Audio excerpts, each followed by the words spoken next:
Hi, everyone. This is Chip. That is Neil. And we're here to do a little bit of live stream Q&A.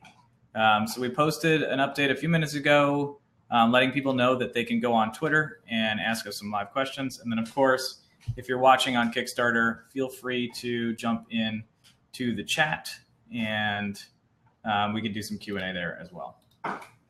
In the meantime, while we're waiting for any questions or viewers, Neil and I are going to be working on the solo play. We've been thinking about a couple of ideas that we've had over the last couple of months, and we think we've nailed one, and we're looking forward to kind of testing it out tonight, confirming that it works, and we will post an update mentioning that we are supporting solo play for the game, which is awesome.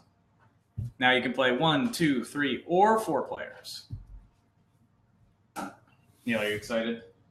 I'm very excited. I'm over here doing, so this is something you and I have talked about, like on and off, right? Like multiple times. Yeah. And it was always like, well, when we had playtesting time, it was always devoted to the 2 to 4 player game. Right. So it's not like we're coming into this like, oh gosh, we need a solo game like yesterday. You know what I mean? It's like we already have basic rules for it. What they lack is a little bit of polish, and we're hoping we'll be able to apply some polish to it tonight, since we have found out that a lot of you actually do have a great interest in solo play. We want to be able to offer it. And what the solo play is going to end up looking like, at least what it's been conceptualized as, is more like almost like a puzzle, like a self-play puzzle. When you're playing solo, obviously you're missing out on the other players providing you the dynamic of gameplay. So what you're looking for in that case in solo is to challenge yourself, and the best way that our game can facilitate that is with basically a type of puzzle where it's you versus our monsters, our friendly monsters knocking on your door. Friendly monsters. So part of the thing that's interesting about the multiplayer, 2 to 4 players, the monsters serve as both a balancing technique, but also like a strategic or tactical option in a game.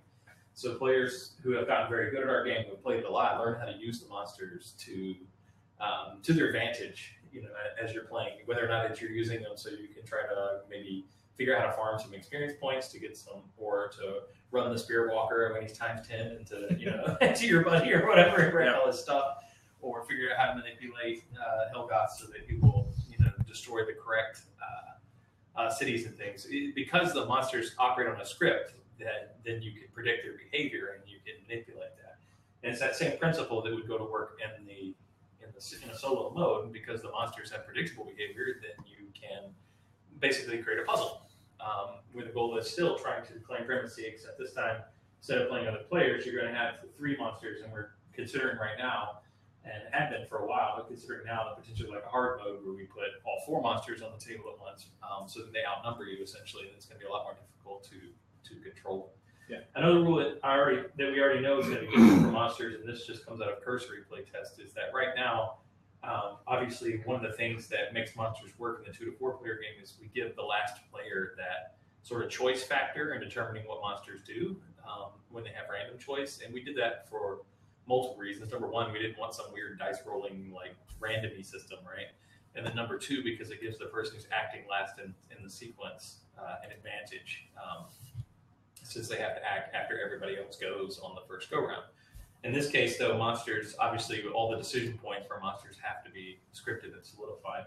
So one of the things that will definitely change in a solo player mode is if a monster has multiple choices of targets to attack, is deciding how they attack. First of all, they attack the player, right? Over choice. Yeah.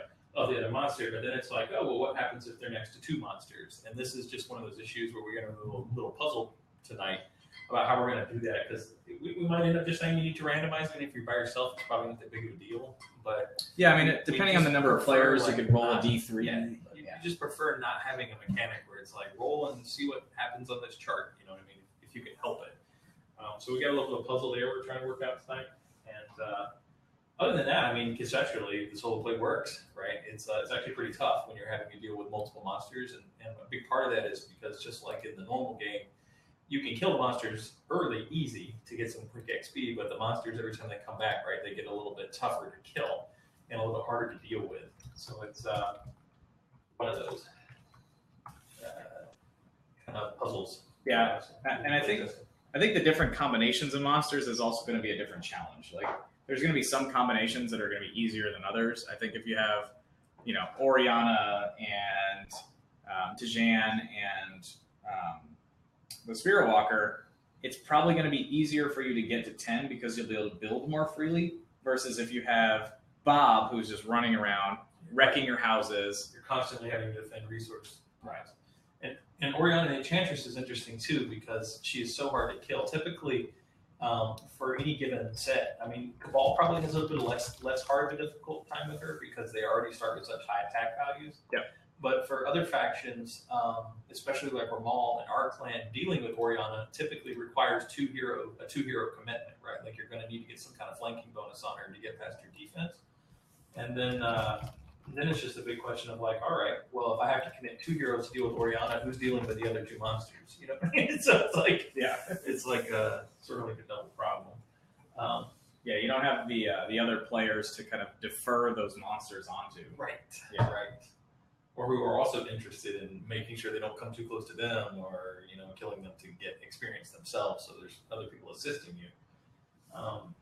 That's what's going to create the puzzle atmosphere, though, right? That's what it's going to be about. How do I deal with on a basis? So we are currently setting up a board, making final choices about how we're going to set up the solo board. So we have a design in mind that's going to work already, but then it's just a question of how many and of which tiles do we want to put in there. So right now I'm just sitting here and puzzling about how many different resource tiles does the single player need in order to expand enough. But I also don't just want to flood them with resources either. That would kind of defeat the purpose. Yeah, it has to be hard enough that it's a challenge while still providing a feasible path to victory, which I think has been one of the most important kind of concepts that we've looked into is how do you make this game challenging without making it overwhelmingly hard. Yes.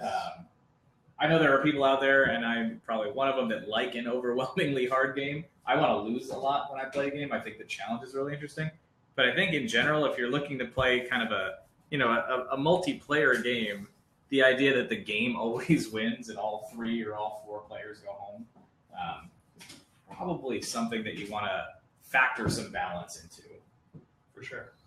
So we're gonna play around and see how this goes. And just in case you're watching us and wondering what the heck are we doing tonight and why are we talking about our solo mode, that's because we had relegated tonight to answer questions on basically Twitter and of course here. So we're kind of ask me anything at this point. I think that's what they call them, AMAs. AMAs, that's what yes. we're doing right now. This is the Happy Gorilla Studios AMA. So feel free to ask us anything. Ask us about solo mode. Ask us about the event tiles that we just unlocked. Awesome that we unlocked a stretch goal already.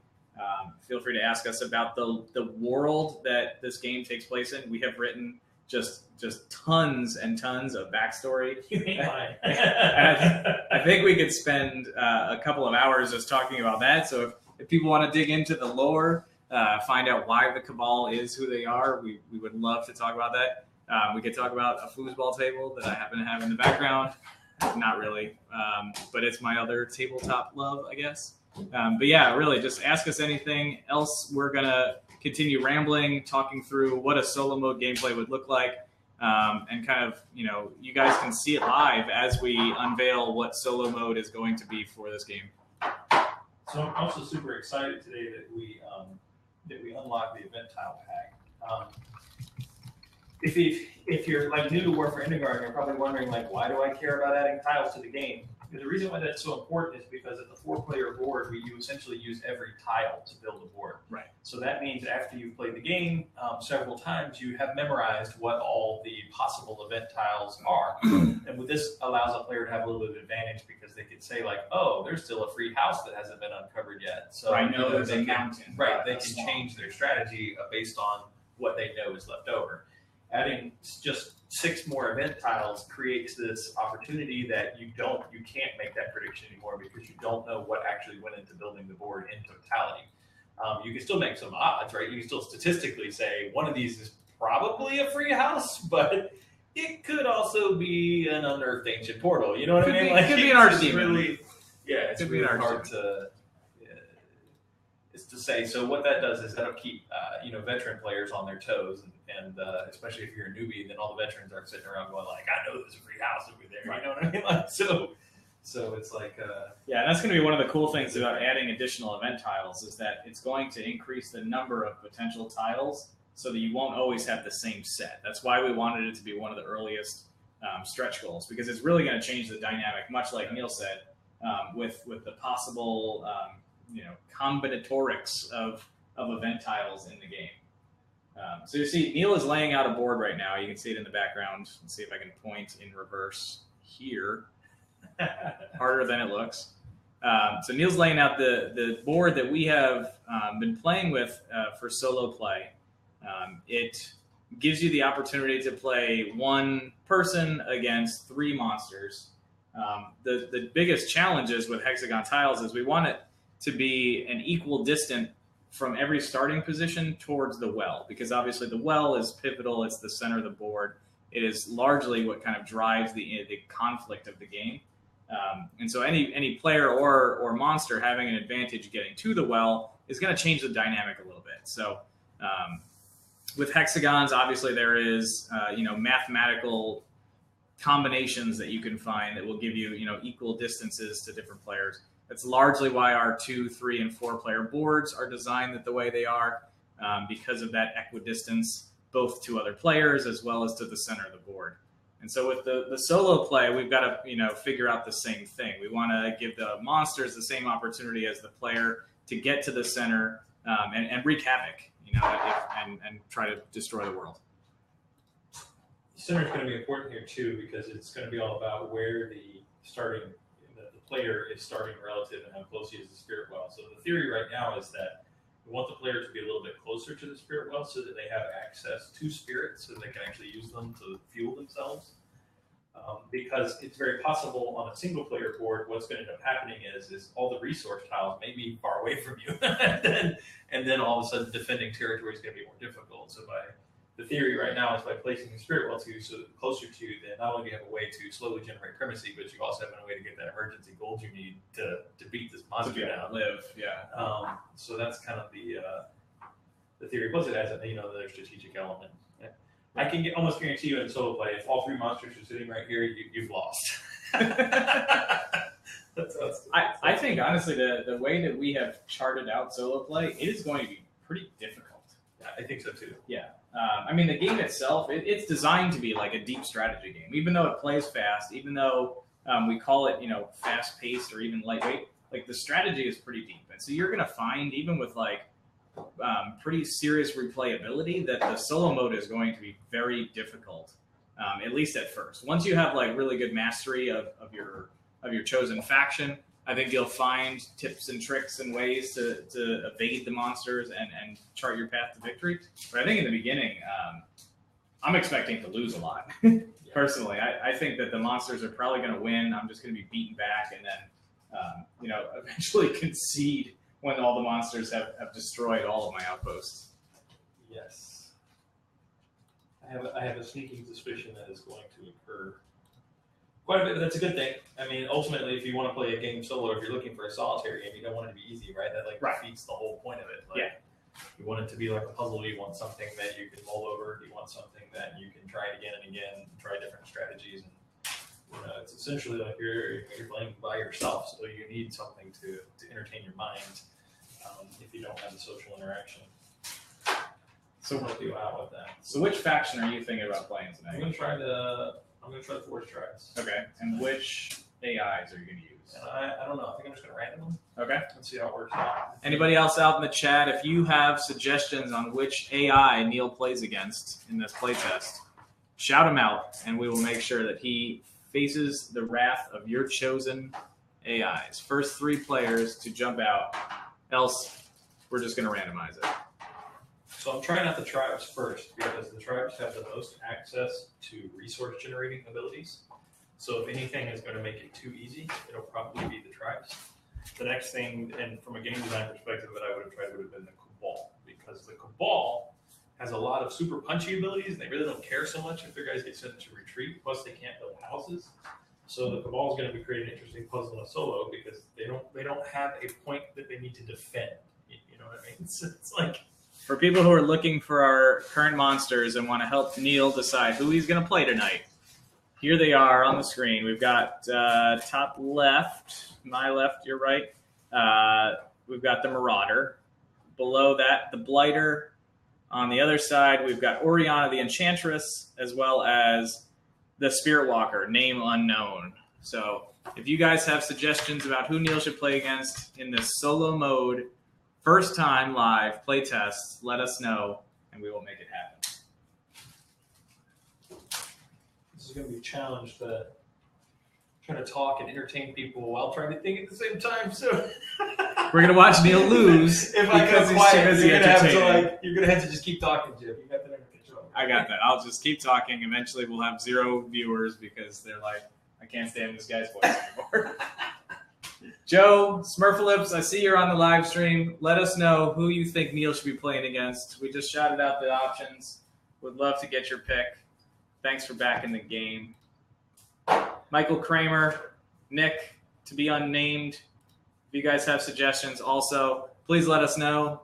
Otherwise, we're just going to pick some random ones and we're going to get underway watching this inaugural solo play. Inaugural. Big words. Big words help, right? The inaugural solo play of War for Indagar. Inaugural. Maiden voyage. The maiden voyage, yes. It's more Viking-like, I guess, right? Go. The maiden voyage of solo War for Indagar. So I'm listening to Sabaton on the way over here, right? Sabaton. Who is Sabaton? Sabaton is a Swedish metal band. Okay. And they not their first few albums, but they sort of like landed in a shtick by like album number 3 or 4, where they essentially like sing about historical battles. Okay. That's pretty much like it's like entire albums of that, except it's also really good metals. So even though it sounds dumb, what it ends up happening is you end up thinking to yourself, wow, this is actually pretty good, and then you start learning a lot more about history than you ever thought you would. And so I was listening to Carolus Rex on the way here, and I was going like, well, I totally need a character from Arkland who has all these like Sabaton overtones with Gustavus Adolphus, and like, I was like, I'm gonna call him the Lion from the North. I think Sabaton fantastic. If I had a $500 pledge, that's what I would name my first hero. There's still time. There's still It would be two $500 pledges left. the Lion from the North. Seemed like a fitting Arkland character. Yeah? Yes. Seemed like that would work out. 100% there, but. All right, so we got any picks, or am I just going? I think we're just going with it. So let's go with it. I'm going to pick 3 at random. Everybody, you've lost your chance. So we're going to go with pick number 1, Helgoth, the Marauder. Marauder. So he is going to be out there destroying Neil's houses. This is probably the hardest pick, so I'm glad it came up first. I'm debating if Helgoth is the hardest or Oriana is. I can't decide. All right. We'll see. Pick number 2 for the AI that Neil will play against. We've got Tajan the Blighter. So the Blighter is going to run around the board and try to destroy all the resources. I think we've got another very hard pick. No softies yet. No, I picked Tajan. I like Tajan as a pick because I purposefully have restricted in this playtest the number of resource tiles to make Tajan more threatening. Cool. So, I mean, if you typically in a 4-player board and there's so many resource tiles, a lot of times Tajan can devour a half the board and people are still managing. In this case, that will not be the case. That will not be the case I'll at have all. to stop her. So Yeah. Shout out to Rio Swareski. Thank you for backing our newest backer. Loving it. Thank you very much. And pick number 3 for the AI that Neil will play against is the Spirit Walker, name unknown. So the Spirit Walker each turn is going to activate based on a specific type of ability, either actives, permanents, or reactives. If you cast one of those types of abilities, she's going to try to kill you. Dun, dun, dun. Which is an interesting play for a single player because that means I can control the Spirit Walker by choosing not to use specific abilities. Right. probably keep him asleep for as long as possible. Is it a him? Is it a her? We don't know because the Spirit Walker is the Spirit Walker. Like, we'll go with the they. Name unknown is because in the lore, no one survives contact with the Spirit Walker to tell you about it. So they know it exists because people disappear. The world has changed ever since the Spirit Walker came on the land. That's it. But I mean, from a lore perspective, we can all assume the Spirit Walker is some kind of catalyst. Most likely. But yeah, you were talking earlier that we have, I mean, literally, we have like 600 pages of lore on our wiki. Hundreds and hundreds of pages, yes. It might not be quite 600, it might be like 586 or something like that. It's a lot. It is ridiculous how much lore we have. And a lot of it I have written. And that's not for lack of trying to find someone to help us with the world building lore. So I got to tell you guys right now, if anybody wanted like, I don't know, like an unpaid job to control the world for a game system that may or may not ever be awesomely popular, then it's going to be awesome and popular. There you go. All right. Then we'll definitely be popular. Then you should definitely hit us up because we have tried multiple times to find people to write lore. It's hard. As much as if somebody had sent me an email and was like, hey, want a world build? I would have been like, yes. Like, I would do that all night long, right? Just for giggles. It's been far more difficult than you would think. It's not for lack of people that have said, yeah, I want to try it. It's for lack of people that said, yeah, I want to try it, and then actually did it. It's like a whole different kind of. Now when we started to build our series of games. So this is our second game that we've built. The first one was a tabletop miniature game. But when we set out to build these, we really wanted to make it like a living, breathing world. And we had some pretty grand ideas, and we wrote a ton of backstory. So we have, 1,400 years in terms of timeline, like backstory. We've got hundreds of characters. Multiple peoples. Yeah, the whole world is included. We've got the main continent, which is Indagar, and then we've got 7 different factions that live, 7 different peoples that live on Indagar, as well as a number of different peoples from lands outside of Indagar. Peoples within peoples. Right. It's like for example, I mean, the Kingdom of Arkland, who is in the core game here, it is actually split into 2 different sort of like distinct ethnic groups that live in Arkland. One of them, and you can tell by the naming scheme of Arkland who you're talking to and where they come from in the kingdom. And so you'll notice that most of the characters have sort of like ancient, kind of like French throwback names during medieval periods or whatever. Yeah. But you'll also notice that there is a particular county in Arkland where everybody sort of has like Germanic throwback names, and that's because it's an entirely different group of people living in a group of people or whatever. So peoples within peoples. Peoples within peoples. It's like peopleception. The Indagar Scions, which will be the faction that we will unlock as a stretch goal, one of our stretch goals is moving forward. They are like comprised of 7 different counties of like 5 different ethnic groups. It's pretty interesting. So it's more deep than you could possibly imagine. Deeper and deeper, deeper and deeper. Some might say that's sad. I think it's awesome. I think it's awesome. So Neil, tell us what you've set up back there. What did I set up? We're gonna move this. Yeah. Tell us where you're at. We've got a couple new viewers. Sure. So this is we're basically blowing dust off of our concept solo game rules. We've had a lot of people during the Kickstarter say, "Hey, can we have a solo version?" And the answer to that is, yeah, we have actually thought about that quite a bit. But as we were leading up to the Kickstarter, our main goal was to make the 2 to 4 player game work. So anytime we had time for playtesting and to get people around and really crunch numbers, we were doing it for the 2 to 4 player game to make sure it was as rock solid as it is right now. So now that we've had people saying, but I want a single player game, we're like, well, I'm glad you say that because we have thought about that. So we just haven't pulled those rules out of the closet in several months. So I'm blowing dust off on them. I'm attempting to play with these new rules and see how things go.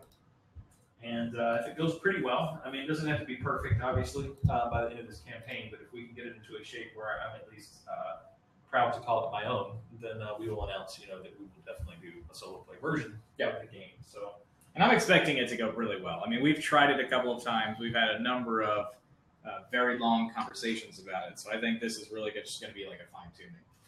Definitely so. So I'm going to start making moves here. All right. Feel free to narrate them. Differences in solo play, obviously, from normal is that in a normal mode, the monsters go in between the players. Obviously, you can't do that in a solo player game, right? So in this case, what we'll have is the monsters will be moving in between activations. Right. So we're going to move them in a sort of a clockwise format so that's easy to keep up with. So you'll be seeing Helgoth go first, and then we'll be moving to the Spirit Walker and then to Chan. Also, in the single player game, monsters will go right away. So there isn't this like freebie turn that you have. Yep. And what I'm doing right now is I've just activated Aaron Tharvari over here. He's the chieftain of the Two Rivers, and I'm moving him up to build an outpost on the lumber because I am well aware that Tribes likes lumber a lot. Tribes loves lumber. They don't care about the ore so much. Not that it's useless, but they just don't care about it as much. And also, Aaron Tharvari is a fortifier, so he gains experience for building. So I'm going to go ahead and take care of that. Now, the other thing that I'm trying here, too, is I'm just trying combinations. I've made Aranthar my commander. The reason for that is because he spreads a defensive aura when he's the commander to adjacent heroes.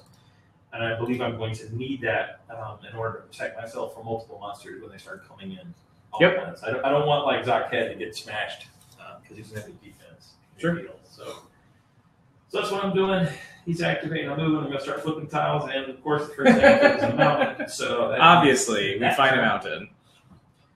And then it's going to be Bob's turn. So he is going to be, obviously, always going left and moving ever so closer to me.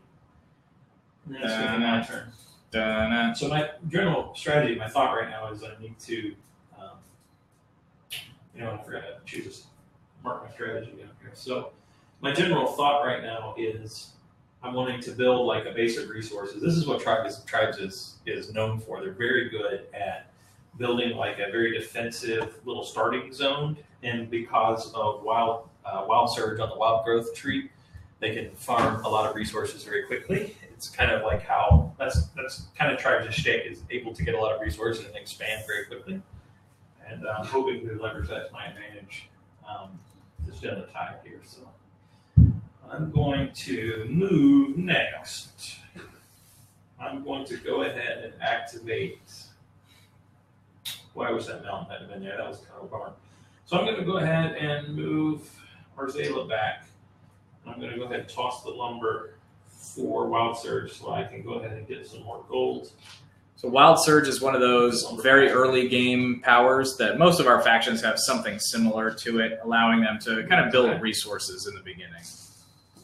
So Tribes allows them to use the power, and any adjacent resource generating tiles that have outposts on them will immediately generate those resources. So very strong early game move for the Grey Forest Tribe. It's strong all throughout the game as long as you can leverage it. What it does sort of make you want to do this Tribes, though, is sort of hold a hero back in order to gain resources quickly. Right, which is a lot of a mistake. Yeah, sometimes it is a big mistake for the Tribes player. They get more concerned about getting this fat pile of gold than they do actually trying to win. So like, for example, if you watch the live stream from Sunday where we were doing the 4-player game, the gentleman that was sitting next to me, his name is Mike. And if you look at the end of the game, I mean, it was a long nail biter every game. So I don't necessarily recommend watching the whole thing unless you got some serious ton of popcorn. But if you just fast forward toward the very end and just take a look at the board layout, you'll notice that the other 3 players in the table, we have like empty resource stockpiles on our cards. We have nothing, right? Because we have gone all out to try to win. And you also, if you take a gander at the scoreboards, you'll see that the 3 of us were the ones that ended up in the 3-way tie, whereas the Arcane player was sitting at 7 points. Yeah. But then if you look at his resource pile, you'll see that it's just overflowing with wealth. And so what that indicates to you as a player is that Mike wasn't able to leverage his abilities when he needed to in order to actually spend them, which caused him to fall behind. And bringing this back full circle, a really big reason for that is because he chose Fabian. But the Unbreakable, he left him in the back field the whole time. So when you have a hero that's sitting in the back field the whole time, he's back there and he's helping you to generate some resources, but it also means he's not up front absorbing damage, building outposts, and using abilities, which is how someone always ends up with this giant pile of resources. And what that really is an indicator of is they haven't been leveraging their stuff to their advantage. Like a telltale sign that they have misplayed some critical juncture. Yeah. It's like you don't want to be rich in this game. You want to have spent your resources, because if you spent it, that means that you're probably getting an advantage, right? Which is kind of where it goes. What were the 3 classes in Oregon Trail? There was like the banker. There was classes. Yeah, there was like the banker, the farmer, and then there was something in between. I have no idea. I don't know. There were like 3 classes, and you could start with a ton of money. You could start with no money. Right. You could start with a medium amount of money, and they would give you a bonus. Sure. So in our game, you don't want to be the farmer or the banker. You want to be that other one that we can't remember. So naturally, I was like, the Spirit Walker's probably not going to do very much unless I roll active. Yep. Right. And so here he goes. I rolled active. So Neil is playing on hard mode. So the reason why active is going to hurt me so much is because Wild Surge is inactive. So that means if I try to use Wild Surge again, he's gonna come after me, which is going to be. I was hoping to just sort of leave it back there for a while and make that go. So I'm going to go ahead and move Zoc up. Spend 2 resources. I got to get on the scoreboard. It's going to be hard to tell if I'm winning or not without that. Somewhat important. Right here. There it is. Thank you much. Currently at 2. Only 2. It's going to be 3. Get out my little token here. So once again, if you're on the live stream, the real purpose of we're here is not to demonstrate us play testing our solo game, but more so that we can answer your questions. So we are definitely having like an Ask Me Anything time period right now. So you can hit us up on Twitter or just hit us up in the chat, and Chip's monitoring both, so we'd be happy to answer anybody's questions. Yep. Ask us anything. Ask us about solo play. Ask us about lore. Ask us about game design. Ask us about where I got this cool Cabal t-shirt. Ask us about pretty much anything at this point. Would love to get connected with some of our backers, ask some questions, and of course, we'll keep watching Neil in solo gameplay, War for Indagar, the Maiden Voyage. So in other news, I have gotten done talking to, so when we put out the call asking for people to help us out with translations, we got an enormous amount of feedback. I had, several people came back and said they would offer to help us with Spanish translations. We got a couple for German translations. French translations I didn't need because I already have a business partner who happens to be a professional translator and speaks French. So I was like, all right, French I got under control. But German and Spanish, not so much. And we've had some community members now step up and offer. And of course, depending on how far we, how much we fund, obviously, the more we fund, the more able we are to just hire a professional firm to do translations for us. But we've already quoted that out since people started asking for it, and the quotes are quite expensive. In order to hit a translation at a low stretch goal, we definitely have to rely on community members, and I think it's completely awesome that people have stepped up to the plate to say, like, hey, I would give that a shot. Because I'm not going to lie, when I tell them, I'm like, hey, our rule book, this is a strategy game. This is not like this is not like a skinny rule book. You understand, right? Like, yeah, this is not like the 4 pages of kids Monopoly. Right, exactly. Like, and not to mention in the strategy game, wording and language is so specific. Like, you have to be on point. Otherwise, you can run into issues with gameplay. And they didn't back down. Every single one of them was like, it might take me a couple months, but I would totally turn it out for you. And I was like, well, awesome. Let's make that happen. So, what a community. It'd be pretty cool. It takes a village to build a board game. Build a Kickstarter, that's for sure. By definition, right? Yes. All right, so we got the Blighter heading towards. All right, so that was into game turn 1. Mm-hmm. We're moving on to game turn 2, so I'm going to be looking for my next strategy over here. So what are you going to do to avoid that mountain? I'm going to walk around it, I suppose. Are you going to try to rush for Ranger Escort? Maybe. Right now what I'm thinking is I'm going into lycanthropy tree so I can pick up Maul. And the reason for that is because if this is going to be too easy, then the way it's going to be too easy is I'm going to slap the smile right on these monsters' faces and sort of get them out of here. You know what I mean? And then they may not come back in time, essentially. So right. If it's going to fail, that's where it's going to fail. So I am attempting to test that, which is why I'm going for Maul, because then that won't give me a bonus attack and since tribes, both Arzela and Zodhead have very high attack values, Right.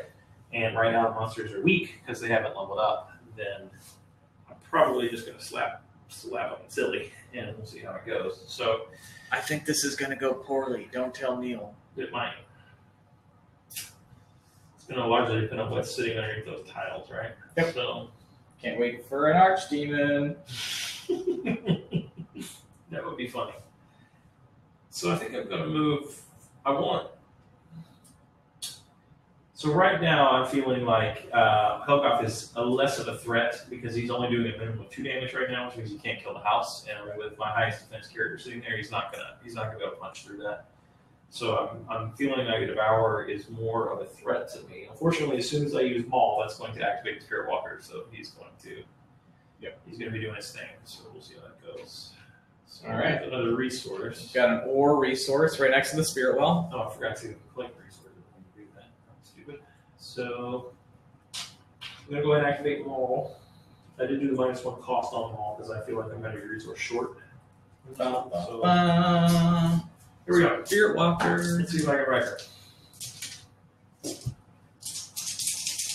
Maybe roll for I her. could double down on Zoc, right? Because I could take Blind Fury, which would give me another die. But it's going to cost me the gold that I would use to build it down. So I'm going to do that. I'm just going to go ahead and Blind Fury it out. I'm going to see if I can just take her out a single hit. What do you roll? 5. Oh, that's pretty good. So I will not be taking her out a single hit because I rolled poorly. So she does take 5 damage, though. That's not bad. That's good. Can't ask for better than that. So here we go. But she's not dead yet. Not dead yet. But look, your arm's off.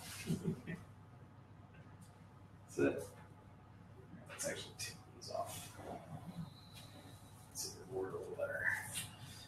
So cool. So one of the other rules that we have to do, and I was talking about this earlier in a solo play, obviously, is in the real game at this point, she would need to, I can say that the actual 2 to 4 player games, the real game, they're all real. At this point, the last player would dictate which direction she would fall back. Right. And in this case, obviously, you can't have that dictation. So our thought right now is basically she'll just always retreat left, just like they always move left. And Yep. that way it's just taken care of for you. You don't have to think about it. Mm-hmm. So that's what we're going to do here. And I think I'm going to charge through just so I can reveal the top. No, you are not. Okay, then just kidding. I will stay right where I'm at. And but I put a hurting on her. Why would she have not fallen back to here? So I'm moving her left relative to her starting position, which is here. So left is this way first, moving around in a clockwise fashion. So that's why I put her there. Okay. So yeah. All right. So that's Zoc. So now Helgoth's going to be up. Helgoth's going to move towards the closest outpost, and this is exactly what I said he would do. So he's going to attack me now. But I'm hoping Aranthar can prevent him from destroying the house. But this is not a guarantee. Oh, brutal! Would you roll a 9? 9. Yeah, I won't defend this. So Straight 9. and before I forget, we also need to know the Spirit Walker. She's angry. So straight 9, yeah, wow, totally capitulated here. So I roll 4. So I'm going to take 5 damage total, so that's going to kill the house and put 2 damage on Aranthar. So bad news for me. And I have to fall back. He's a tough guy, so he's not going to care too much. Back he goes, Helgoth will charge in. But now this is going to give it a flank attack on reverse on Helgoth, which I'm going to take. And crush his face. So first thing I'm going to do is I'm just going to let Arzela take the swing on this one because she's got the higher attack. Okay. So I'm just going to attack her directly. 4 attack dice. Helgoth's only got 1 defense right now, so 3. All I roll is 3. I see that. But you do too. But he is deader than dead. So Helgoth goes down. Put him out. That'll give Arzela the level that I want, which is food. Unlocks Werebear. Can't complain about Werebear. So Werebear is one of the signature abilities for the tribes. It's also what allows them to use their alternative model. Neil, can I have that Werebear, please? Sure.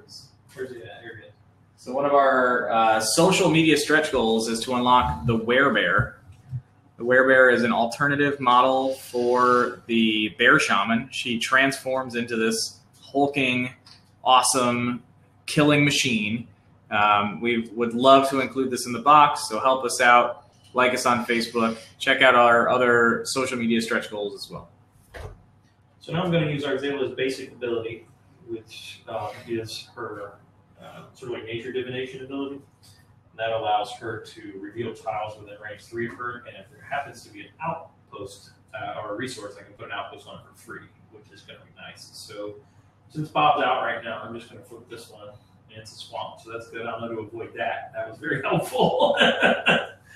And so that'll be it for that. So, oh boy, I probably shouldn't have done that actually, because I forgot that Spirit Walker is on actives right now, so now he's up 2 levels. Spirit Walker angry. Yep, we'll be moving towards the closest hero of mine. Shout out to Brian Green, Michael Jacobs, Keith Weiss. Thanks for hanging out in the chat. Ask us some questions. We're here all night. Seriously, it's gonna get mighty awkward with Chip and I talking. We talk all the time. Not gonna lie. Ask us anything. Ask us what the meaning of life is. Ask us anything. So let's see here. What to do? So who do you have left to activate? Still got Aranthar. Okay.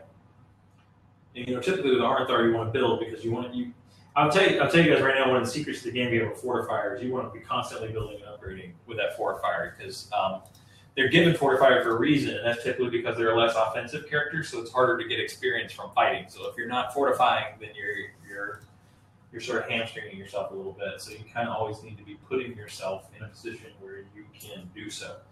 At least that's where the smart money is. So I think with Aranthar, I'm going to go ahead and try to rebuild that. Ugh, no, that's stinky. Wow, no, I'm going to go upgrade. I'd like to get a level 3 gold outpost, but I don't have any gold for it left. So I'm going to go ahead and move over here and trade in these 3 ore for gold and produce shoe lumber, and go ahead and upgrade that outpost to level 2. And while I'm at it, I will go ahead and spend the lumber to generate resources after I build the outpost, so I can get my 2 ore back, which will be pretty clever, and give me some more resources going into the next turn. So, is that an active ability? Oh yeah. Cool thing about the Spirit Walker, when he's level 0, he has only 1 defense, sort of like Helgoth, so he's less threat. But note that the Spirit Walker gains +2 defense every time he levels up. So the first time you see him, you sort of slap him around. The second time he comes in, the slapping stops, right? Like he's actually difficult. And then the third time he comes in with 5 defense, he's a total monster. He's very, very hard to kill him. And he can ruin your day. So I've gone ahead and done that. That'll give me back my 2 ore. And then Tijan has to go. So she's going to move toward the closest unoccupied resource, which is right over here. So she will move this way. And take a swing at poor old Zach. So she's going to attack guards. And do 4 damage. And Zach is going to defend 2 of that. So he's going to take 2. So that's it for game turn 2. I am still alive. And we're actually getting to an interesting point now because I had thought, I'm still at 2 points. Yep. So I had thought that 2 extra things on the solo mode. One thing I wanted to do with this is I want to set it so that it's not just if you survive to turn 10. I want it to be part of the puzzle that you must have accrued 10 points by turn 10. So in other words, if turn 10 passes and you still have not accrued 10 points, you lose, right? So there's sort of like a death clock because I think death clocks are important on a puzzle game. Eventually the death clock will be the monsters because they'll just get so powerful that they'll overwhelm you anyway. Mm-hmm. But I also don't want people to get into like holding pattern for the monsters to try to basically kite them or do other things like that. Turtle up. Yes. Yeah. So I want to put you on a death clock in order to get it. That was one of the crucial rules of solo play. And the other thing is typically in the 2 to 4 player game, the monsters take 2 game turns to come back. And I'm still in debate on that, on whether or not that's appropriate. because if you kill all 3 monsters in one turn, you pretty much have free range turn, war, yeah. right? Essentially. I'm not sure I like that. So, but then they're all going to come back at the same time, and you're going to have a hard time dealing with them too. That is true. So I feel like there's a give and take there. Like on one end, you do get that kind of free turn, but on the other end, once they do come back, you are in a world of pain. So tonight we're playing it with they have to stay off because the other goal of being solo is I want to keep the rules as consistent with the 2 to 4 player game as possible, so it's less things you have to remember. Right? so that's how I want to be. I'm just making changes as needed. So that was the end of turn 2, and so everybody's going to heal some damage now.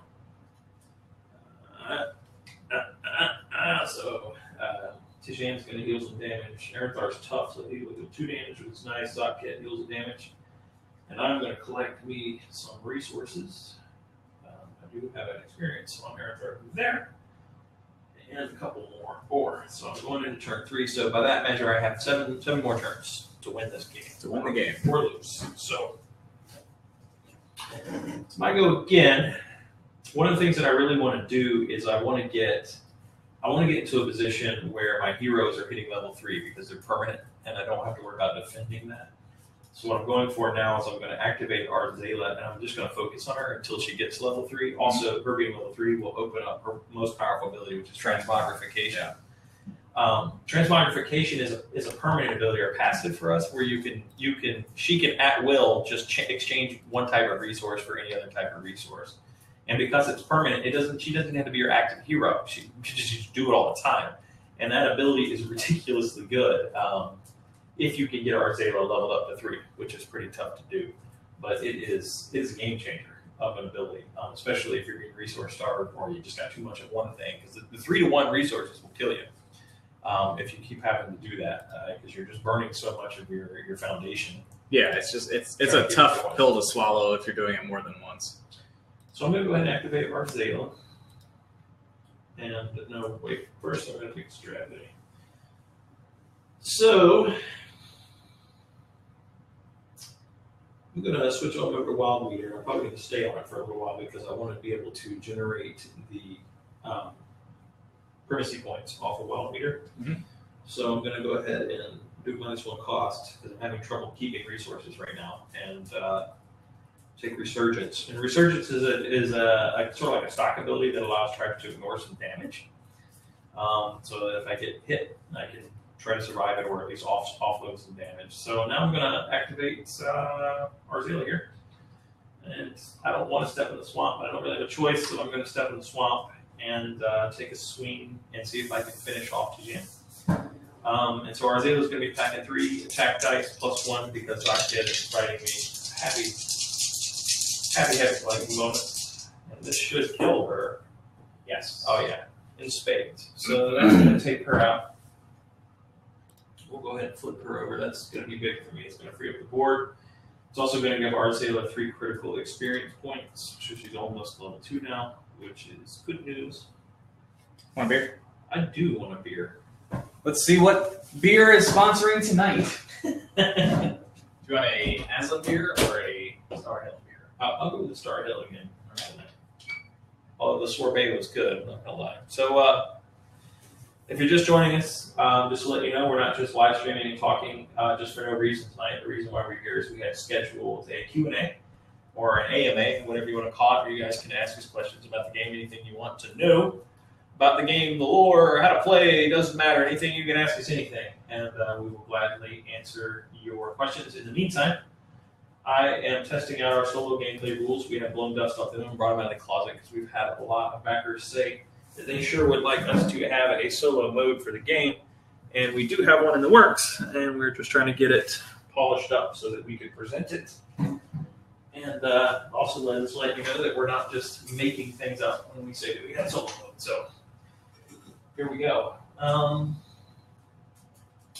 So we're doing quite well at the moment. I'm going to go ahead and move. I want to uncover all the tiles because if I can find resources, I'm going to go for it. Here. That's going to cause the Spirit Walker to attack Zotket, but I'm going to get to go before him.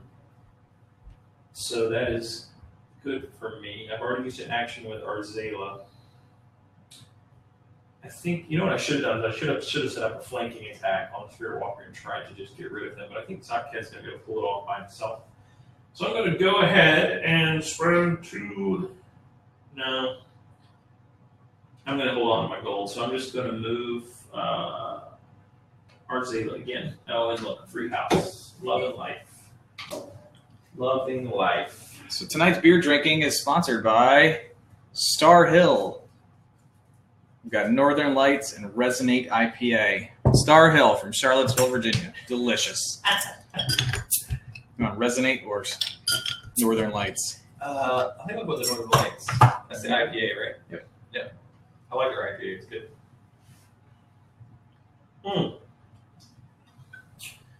So I'm going to go ahead and activate Zoc now. Since Helmgoth's not here to pester me, Zoc's going to move up, and I'm just going to see if I can just whack the Spirit Walker and get rid of him right now. So I'm going to go ahead and drop a gold to use Zakhet's Blind Fury ability, even though that is going to give the Spirit Walker an additional attack, which means he's going to kill me if I don't kill him. And that's going to be 4 attack dice coming right at him. 3, 5, 6, 7, 8. And that, if he rolls a 3, he won't die. Naturally, he rolls a 3. Perfect. So I'm going to lose Zakhet here in a second, which is a bummer, but the Spirit Walker is hurt pretty badly. So by the way, other things that have been going on the Kickstarter today, other than we obviously hit our first stretch goal, which is awesome. You're going to be getting an email here shortly with about 11 tile options for the 6 tile stretch goal, with which you could vote and so. So these are just tile options that we have already thought of and thought were good ideas. And so basically just asking what tiles you guys would like to see added to the game. There's everything in there from a portal that that allows you to swap places with models to more mundane things, just like a resource cache. And then we're adding a new potential demon type in there, which we call the Unspeakable Horde, which is a much even more beefy version of the Archdemon. Yep. So there's lots of little fun things in there that you guys can. There's a mountain fortress, a mystic glade, a river gulch, magic tremor, trails, the unspeakable horror, a lookout, an ambush tile, an arcane fog, and as Neil mentioned, the ancient unearthed portal. Bum, bum, bum. So I found all the resource tiles, and they're around the Spirit Walker. And now the Spirit Walker is fixing to mess me up. So I'm going to cast 5 dice. 5, 6, 7, 8, 9, and I cannot survive that. I literally can't on a 9. Even if I roll 3, I am toast. So Zakhet's going into retreat. He's going to lose his experience, which is a bummer. And the Spirit Walker, though, luckily for me, he goes back to sleep right now, so he's under control. Then my next turn, I'm going to get to activate Aranthar. So with Aranthar, because I'm running low on gold, I don't need lumber either. What a bummer. Solo play is hard. What a bummer. I really wanted lumber right now. It's because I don't have a lumber mill. So I'm going to go build me a lumber mill. I'm going to trade in 3 ore and 1 gold so I can get that lumber mill. And so that I will not be out with it again. That gives me 4 points. And that wraps up turn 3. Aranthar just gained a level because he is a fortifier. I'm going to up his attack so I can be a little bit more useful to me later on. And that's it. So that's it in turn 3. So help us back. And Tizian's going to flip. And it is my go. So it looks like you've at least established that there's a number of resources in the center of the board, so you can start building more outposts. The challenge is going to be maintaining them. Yeah, right, especially from 3 directions. And that's part of why we were saying like hard mode is with 4 monsters, because then it would be impossible to basically defend any given section of the board. Right.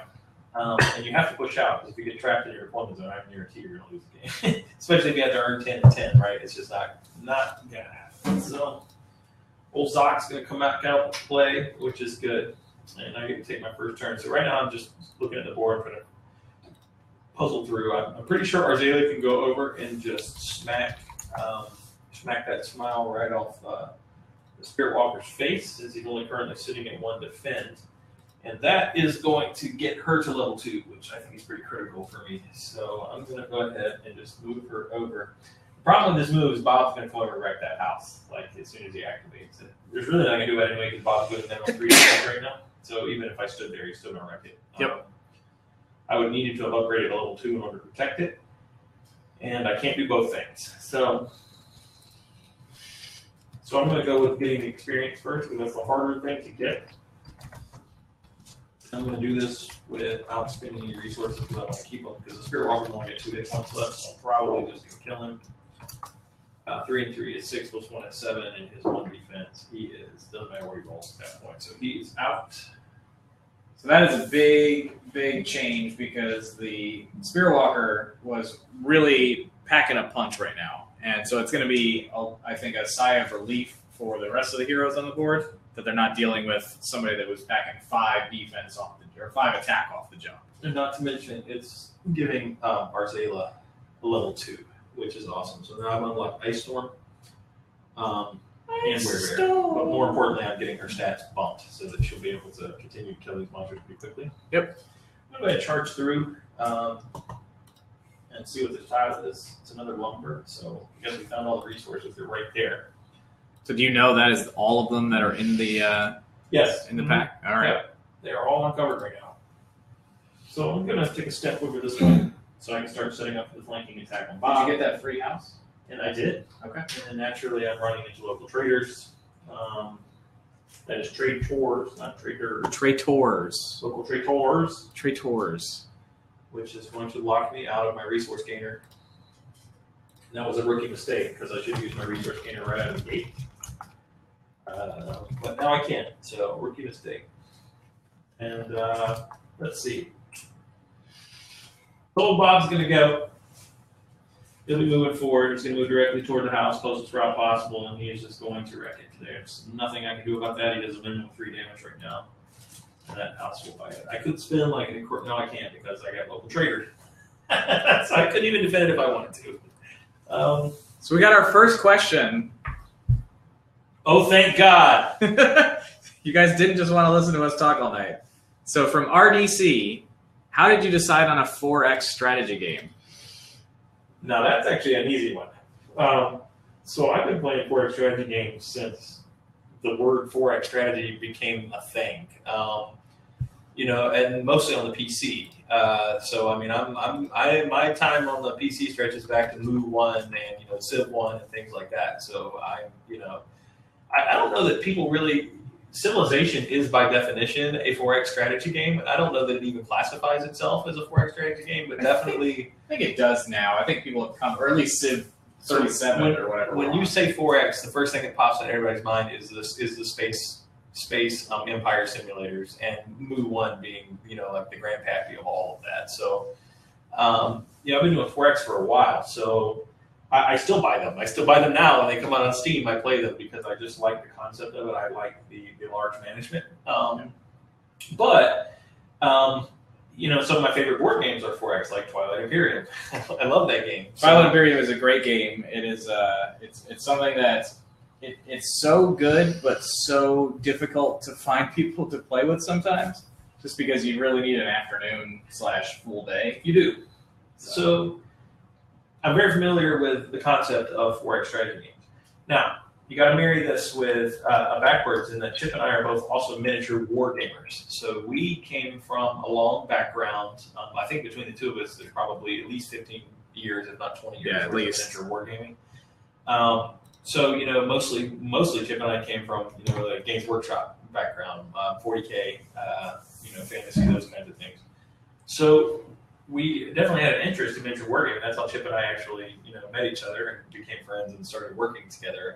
Was because of 40K. The Chronicles universe actually started as a Kickstarter last year with a miniature wargaming we tried to release. That Kickstarter did not work, and we sort of figured that what we wanted to try was to broaden our market a little bit because miniature wargames are like the niche of the niche of the niche of like board gaming, right? So we wanted to get into board gaming, and it was just a very natural thing that if you want to sort of marry miniature wargaming to something, the thing that makes the most sense is building it into like a campaign-style gameplay, right? Yep. And then so I was like, well, man, 4Xs I got like the back of my hand, so we should totally look into trying to marry some aspects of miniature wargaming, especially the aspects of it being a little bit more action-oriented, moving heroes around, rolling dice at each other, and then marry that into sort of like a common 4X trope. And then one of the things that we were aiming for with that is we didn't want to create the next amazing 4X game that takes 12 hours to play, right? Like we wanted you to be able to play a game in 2-3 hours tops if everybody knows how to play. And so it became an exercise of it wasn't really that hard to do, because when you're trying to marry the action aspects of a tabletop miniature game, then it becomes easy to say like, okay, we don't need to get into, like, for example, Warframe doesn't have like a tech tree, right? There's no tech tree. We don't need a tech tree because we're out here punching things. We're having the joy out of clobbering my buddy, so we're much more heavy on the exterminate part of things than we are necessarily on the exploit. But you do still have the heroes that are leveling up. Yes. So that being said, you're still exploring. We have a random board. You don't know what it is, so you're still exploiting because you're building resources. You're expanding. You need your outposts, or you're going to you got to get a snowball going. And then a little heavy on the exterminate, which is a fun part. So that's how it goes. That's how we ended up on 4X. That's basically the story of it. And then I think one of the biggest things was when we were demoing our previous game at Origins and at Gen Con, we talked to hundreds of people, and it was surprising how many asked, well, why couldn't you just play on a board with hexes, with squares, rather than having to play on a freeform board, which is largely what tabletop miniature games are. And we thought about it a lot. We wrestled with the idea, and then when we started building this game, we realized it is actually pretty cool to play on a hex board, particularly when you can randomize the events under those tiles. It gives you a ton of replayability. It gives you a ton of kind of like, fun, lighthearted events throughout the game, and doesn't really take any of the strategy away. So you get all of that baked in deep strategy of a tabletop war game without having to worry about, do I have a tape measure and have I built cool enough terrain out of styrofoam and fake trees? Mm-hmm. So it's a good marriage, actually. It's a good dynamic. That's why we call ourselves a fast-paced or a lightweight 4X, because we're definitely much more focused on the tactical gameplay than we necessarily are on the grand strategy piece of it. Although you're going to need some grand strategy where you're not going to do well. So I don't mince words, right? I tell people when people sit down there like, what kind of game is this? Do you want to play it? I'm like, this is a 4X strategy game. If you've never played a 4X strategy or you're just not familiar with it, I mean, I'm not going to say that like you can't come from like game night playing Scrabble to a 4X strategy game. It's just not going to work out for you. There's going to be a barrier to entry there. Shout out to Sky Kingdom Games and Eben Weaver. Thanks for watching the stream. Glad you could make it tonight. Please ask us some questions. We're here answering questions and showing off some of the solo gameplay that we've been working on. So I'm doing quite well, and this is actually sort of, I'm doing well as far as the gameplay goes. I'm not doing well against the Death Pot, but this is sort of lending credence to where I thought you probably need all 4 AI on the board at the same time. What I'm able to do right now is I'm sort of able to manage them in piecemeal event, and defeat them in detail, essentially, which is making it a little easy. So I probably need to add the 4th AI. The 4th AI would change that dramatically, which is going to change our board layout a little bit. We'll end up with more like a star, like a 5-pointed star, than this 4-point. So right.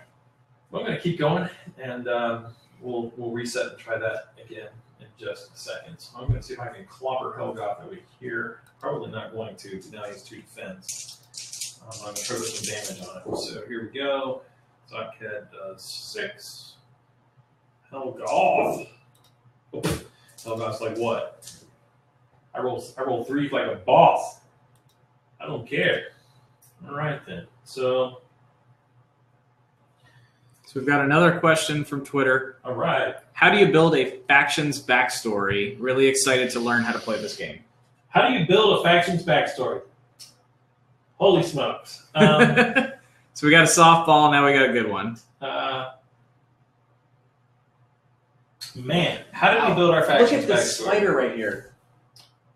Yeah, they do that in my basement too. Yeah. That is crazy. I don't know if people on the live stream can see this. Yeah, There's a spider literally out of the descending from my ceiling. Yeah, in the basement. They do it in my basement too. I'll be sitting there writing code. I'm a computer programmer by day. I'm just writing code from my computer, and all of a sudden there's a spider just dropping down right in front of your face. You know what I mean? I hope nobody loves spiders because that one didn't make it. we just lost one. Yeah.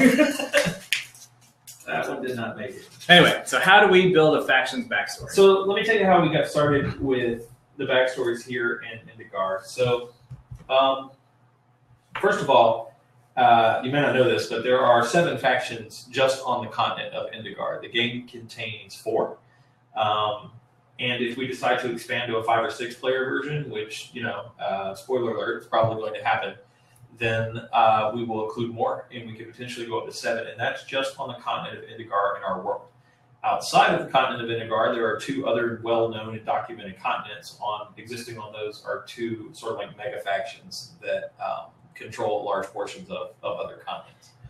So how did we pick? Well, sort of like our biggest things when we were picking factions is we tried to base concepts off of somewhat familiar tropes and then put twists on it. So, do you remember 3 years ago when we were talking about building lore? Yep. And one of the very first people who were working on some project, who I was talking about earlier, anybody wants to be a lore master, please sign up.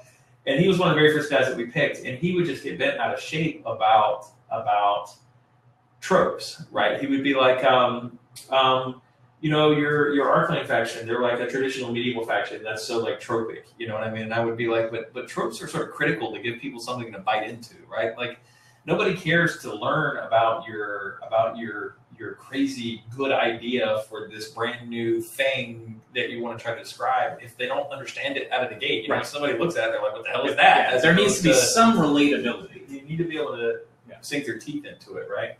So we're in a fantasy environment, right? And so we have an endless supply of tropes that we could use. So we start with sort of like a trope, and then we modify from there. And that's kind of how we went. And then, of course, the continent of Indagar is ethnically diverse. If you haven't noticed that yet, by our boards, we have quite a bit of ethnic diversity. So you can see that here. On our clash picture, we call this the clash picture. People from different factions come from. We have all sorts of skin colors, all sorts of ethnic backgrounds going on in Chronicles. So we wanted to base that because we wanted something that was like truly multicultural. We also wanted something that wasn't necessarily Eurocentric all the time. Right. And so you'll find that sort of like drove our choice on how we build certain factions. Like one of the other factions, the Stars of Ixotl, is based off of like a sort of like an Aztec trope, sort of mixed with it's like Aztecs meet the Dothraki kind of thing. It's like horse lords, but in northern Mexico. Yeah, it's like 1,500 years ago. 1,500 years ago. That's right. It's pretty interesting. The Lenagar Scions are sort of like the old Republic, and I could talk lore all day long. Like you've opened up Pandora's box. I'm not going to lie. So, great question. Yeah. So the Lenagar Scions are they are foreigners to the land of Indagar. So they actually came as immigrants. They are not native to Indagar, and they came from the Minqing Empire, which is one of those massive continent powers far, far to the west of Indagar. And so they come from they fit more like we started with like more like a traditional hybrid of sort of Asian fantasy prototypes. So you would have been looking at everything from ancient Japan to ancient China, ancient Korea. We actually even did a little bit of research on sort of like the ancient Southeast Peninsula and other areas. So there was quite a bit of historical research that goes into this. And we decided that if we wanted sort of like a Pan-Asian faction, that was pretty cool, except Pan-Asia means Pan-Asia. Like Asia's a big place, right? So like I would say from like a Eurocentric perspective, everybody says, oh, well, we're talking about Asia. So the first thing that pops into most Americans' mind is China or Japan, right? That's like the first thing that pops out, right? Well, Asia is a big place, right? Like we got you got everything from the Middle East all the way over towards the Indian subcontinent, all the way into Southeast Asia, all the way through Oceania, all the way up north through China and Korea and Japan, and then even into Siberia. It's like you got Mongolia in there. There's like all sorts of diversity like in our real world. So then we said, we should reflect that diversity in the land of our scions. So that's why I was saying earlier that their faction is actually a mix of about 7 different ethnic groups, which is pretty interesting. And they're a lot more magic oriented because that's where the original well was, and there's lots of story around that. So am I getting close to an answer to this, or am I just? I mean, you're kind of rambling, but like, we're killing time. I'm definitely rambling. I think the biggest, the kind of like 30-word elevator pitch is that we wanted something that was both familiar enough to be comfortable, but unique enough to add flavor and be a little bit different. And so we did a lot of melding, but also tried to stay really diverse, like Neil said. We really value diversity. We find diversity in our gaming groups, and we wanted diversity in our game to be a huge part of it as well. And then we pulled a lot from history as well. Right. Neil's a giant history nerd. Yeah, so we pulled a lot from historical sources. I do remember that just a funny story about building lore and history and even building models is when we first built our command models. I'll show you guys. This is very funny. So actually, when we were building our mini war game, I actually had to do a little bit of research on like how does medieval warfare actually work, right? Like I didn't want to create a game that was just pure fantasy where people do dumb things, like they do in movies where stuff is so horribly unrealistic that it couldn't possibly happen. And when we actually built our first model of Paladin, I'll hold this up. So this is Ariana Alama here. If you look very closely at where her feet are connected to the horse, you will note the stirrups. So turns out, in order to have heavy cavalry, one needs stirrups. That's kind of how that works. And we had a very hilariously, when we first built that model, here we are, we had this horse and her and all this heavy armor, and there was no stirrups. And then I realized, oh man, stirrups weren't created until the early medieval period. Like we were talking like 900 AD basically. So in the large part, cavalry prior to that, unless you were a Hun, was used, the guys would just ride up and then get off their horse. Like that's how they would fight, right? And the big part of that is because they didn't have stirrups. So it's just interesting where all that little like tidbit.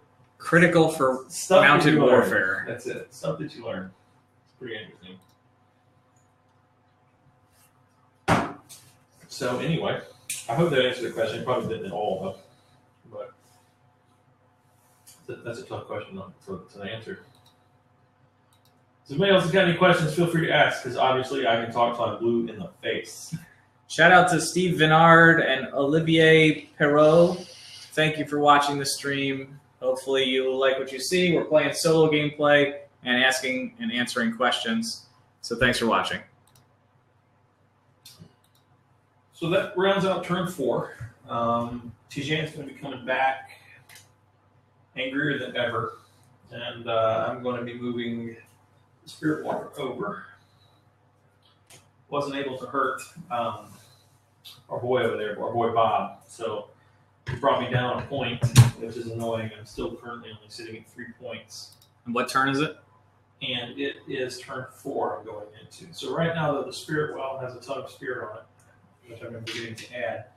And it's going to be worth primacy right now. So I'm probably going to go snatch that to try to get me ahead of the curve here. Right now, behind the curve as far as the 10 on 10. So I'm going to go ahead. If I move, though, if I quit blocking Bob over here, so I've got a conundrum. If I move and I quit blocking Bob, he's going to come destroy my next house. But he's also probably going to slap Zochet around because right. Zoc's only got 1 defense right now. I really need to level Zoc up, or at least get Aranthar next to him. So I think what I'm going to do in light of that is I'm going to activate my boy here, and I'm going to move him. Oh, I need to unactivate here. I'm not doing my upkeep. So I'm going to choose a strategy that to give me a wild meter point. I'm just going to stay on wild meter so I get into the curve. And that will unlock Ranger Escort, which I hope will help me out. in the defense department with Zaket. So I got to generate resources. Now I got a level 3 gold outpost. I should be good as far as the resources go for a little while. So I'm going to go ahead and activate Aranthar. He's going to move up. That's going to allow him to project that defense aura on Zaket. So I'm hoping I can just block Helgoth for a long time. He's going to slowly try to work his way around, but I'm hoping that I will just block him there. And as he moves around, I'm probably just going to bring Arzela over and try to stomp his face so that I can get her to level 3, which is going to be a huge. So Evan Weaver says, after that story, you're not going to stir up some cavalry. No. So next solo play, we'll bring out the cavalry. At this point in our game, the only faction that has mounted warriors is the Kingdom of Arkland. We do have some other factions that are going to feature some mounted fighters. Great Forest Tribes, the first hero unlock, the first stretch goal, is actually a dude riding an elk, which I hope we unlock because I cannot wait to have a miniature who is on an elk. Yeah. You need to scroll down the campaign page so you can see his silhouette down there. So that's one of the big ones. The other faction that's going to be mounted is our Stars of Exotl. And they are, like Neil was saying earlier, they're kind of like the Aztecs meet the Dothraki. As awesome as that sounds. So they are definitely like mounted horse lords. They have like horse archers. They also ride what is somewhat like a buffalo in the land of Indagar. It's called a nax. It's like a large kind of like lumbering land beast. It's more of their like heavy kind of siege weapon. It's basically in the history. The reason why Arkland has mounted, the reason why they have cavalry is because they brought them. Like Indagar didn't have native horses. They brought them from across the sea. Arkland also being an immigrant faction. And so when they got there, the Stars of Exotl, who are natives, they didn't have horses, but what they did have was nags. And they basically adopted horses from Arkland. And since they live on steppes/plains, they have a much better environment for horses than Arkland ever did. Yeah. There's been a long-standing conflict between Arkland and the Stars of Exotl. They're geographically they butt up against each other, and the conflict has largely stemmed over the adoption of horses, the wild horses, getting out of Arkland stables, and the Stars adopting them, and that's been one of the kind of driving conflicts on the land of Ingar for a long time. Ever since they got there. Yeah. The Arkland and the Stars have not gotten along since they got there. Dan asks, can we get their player board translated into Dothraki? Yes. Do you speak Dothraki? Do you speak Dothraki?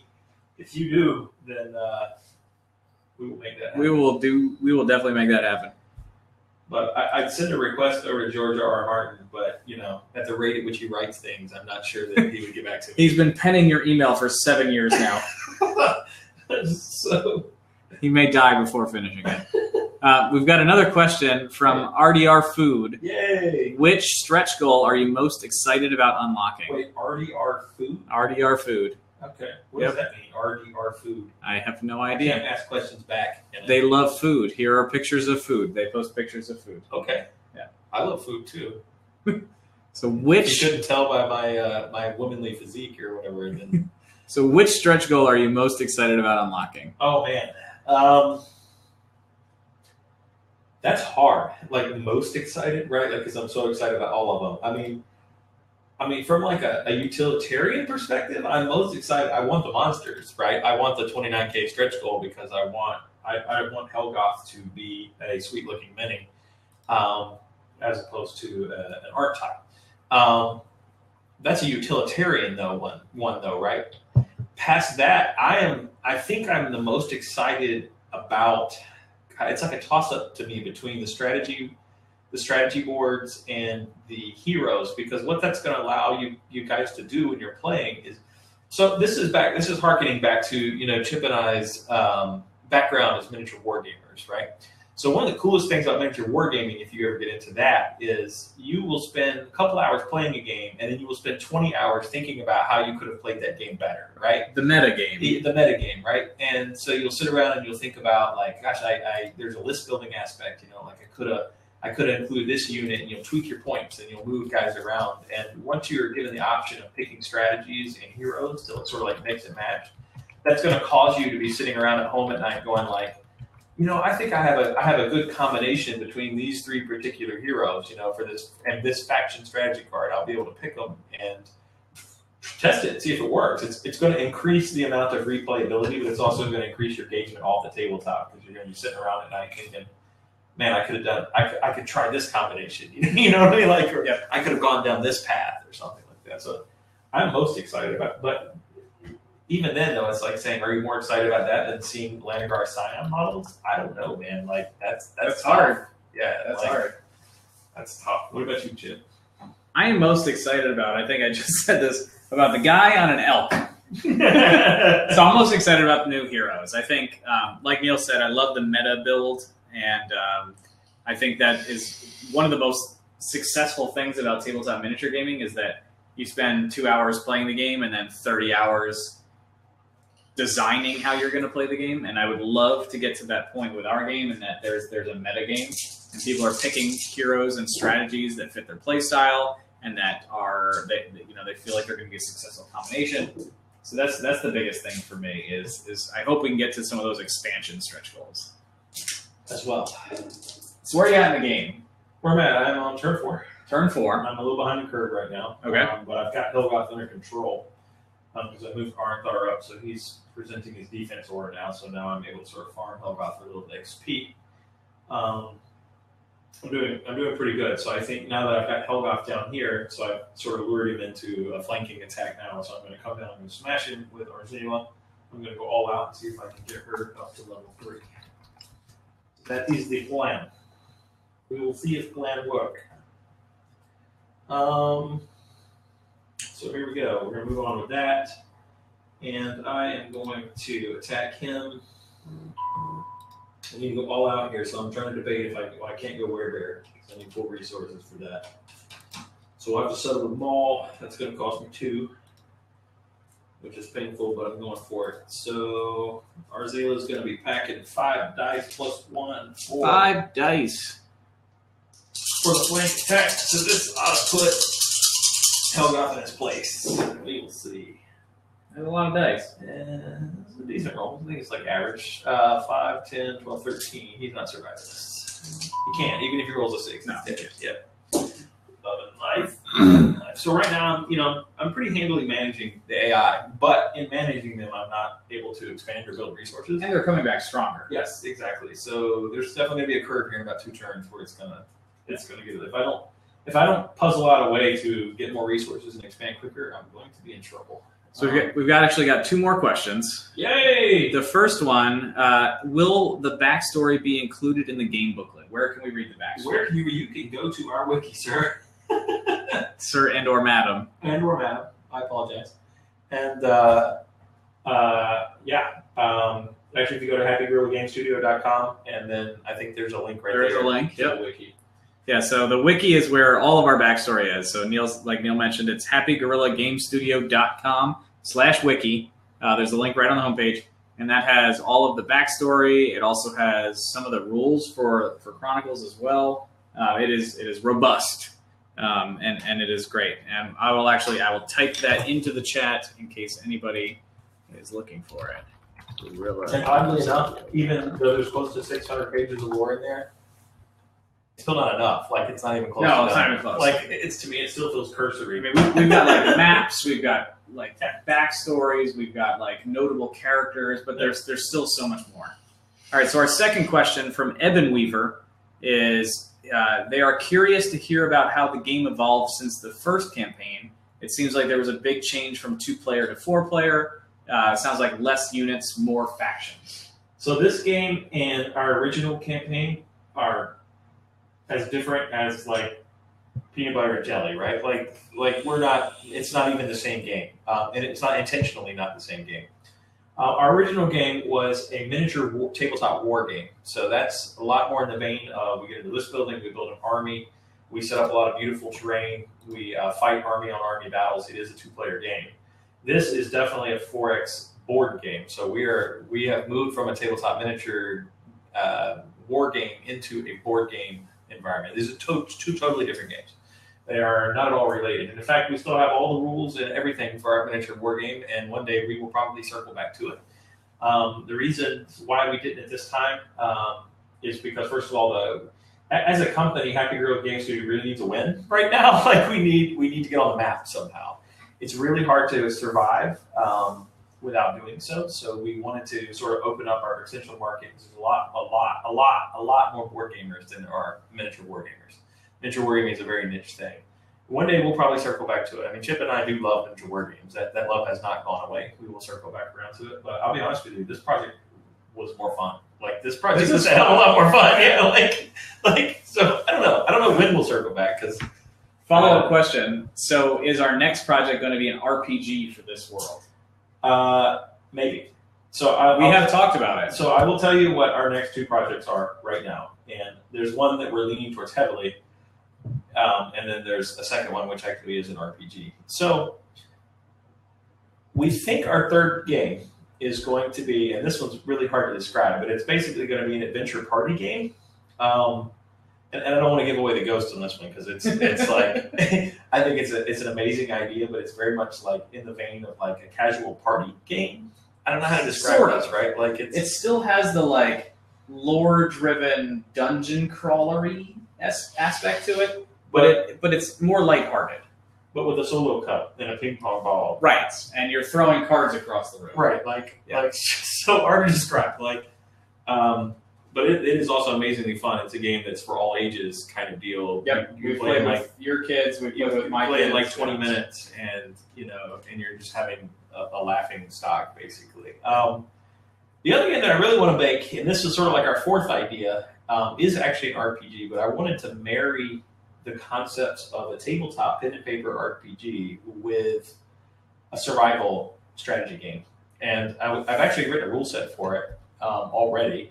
It needs to be heavily play tested, but I don't know if you guys have ever played any survival strategy games before. When I say survival strategy, again, I reach back to the PC where I spend so much of my time, and you're looking at games like RimWorld or something like that, where they do like just this fantastic job of marrying storytelling with survival.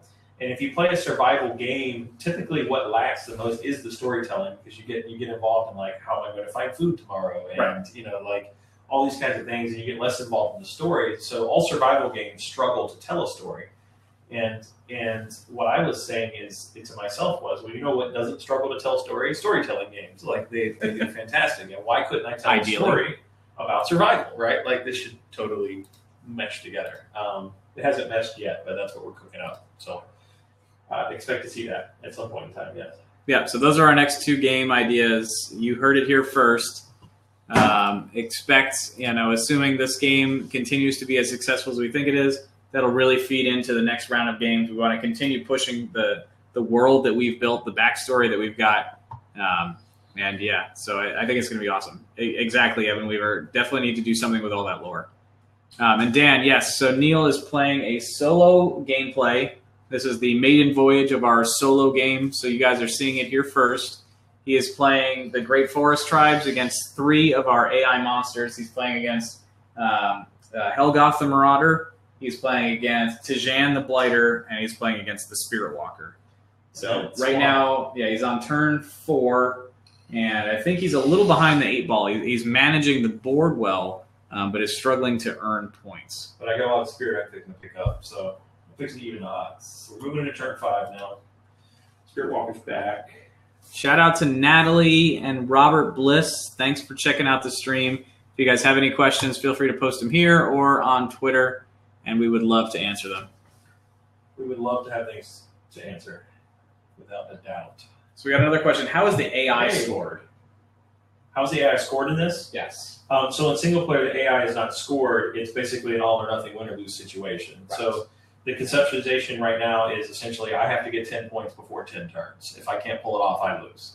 And then the typical AI winning is still there, like Ariana blowing up the whole map, that's still there. And teaching and eating all the resources, that's still there. So those things haven't gone away. But ultimately, it's your game to lose, not the AIs to win. Right. So what we envisioned solo play as all along is more like a puzzle game where it's sort of you versus the AI, and can you puzzle your way through how to get that 10 points in 10 turns while protecting your stuff. So that's the envisionment of it. Yeah, so the AI still has the win conditions from the 2, 3, 4 player game, from the multiplayer game. But also in this game, it's like Neil said, it's a little bit more of a puzzle game. There's a race against time where you need to score enough points in enough turns, else you've lost. So, all right. So moving on, I'm going to collect resources and continue. I think I'm doing good, but right now, Hellbot 6 can come back at level 2, and that's going to be painful. That's going to hurt. But Arzela, yeah, that's right. Arzela's level 3 now, so I actually saving 4 points. I think I'm a little ahead of the curve now. We're pulling ahead. We got another comparison to Mage Knight. Another comparison, we've heard that a lot. We need to buy Mage Knight and play this game. It is pretty odd. Anybody else in the chat played Mage Knight? We hear that like constantly, that we are like this game called Mage Knight that we've never played. Which is probably like telling a lot, because I think Mage Knight is a ridiculously popular game, and I hope so. And we're like having not played it is probably like it's a bad sign. It's like it gives you street cred or something. Yeah, people are probably fixing to say, "You haven't played Mage Knight?" We're gonna be like, "Oh." He means the solo variant. Apparently, the multiplayer game less like Mage Knight, but the solo game is apparently very similar to Mage Knight. Gotcha. No, just haven't played Mage Knight.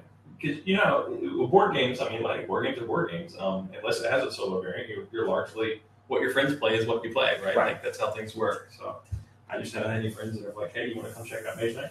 Eben Weaver has never heard of Mage Knight, but to their credit, they are reasonably new to this era of board games. Awesome. So we're not alone. Thanks for bailing us out. Right. Thanks, Eben Weaver.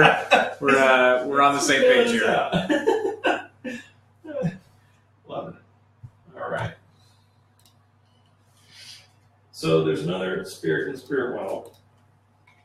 Starting turn 5 here, so I'm going to activate Old Zoc, and he's going to walk over, and he's going to grab that spirit, because that's going to give me 2 primacy, and that's going to put me ahead of the curve. So I'm going to move him. I've been doing really well keeping them together, because I'm able to set up flank attacks by manipulating where the AI is going. So that has been working out. So how did you just get up to 6 points? Talk through that. So Arzela hit level 3. So I've been engineering flank attacks with Arzela against the AI as they've been moving toward the center of the board to gain her experience. And then because I haven't been farming the spirit well, it's just been crewing spirit. So over 4 turns of accruing spirit, there was 4 spirits sitting there, which I was able to snag. That would not be happening right now if Oriana was on the table, because she would be taking the spirit from me. So I'm getting a little bit of a point boost because Oriana doesn't exist. I'm dealing with other threats instead, but that one is good for me. Cool. That's good.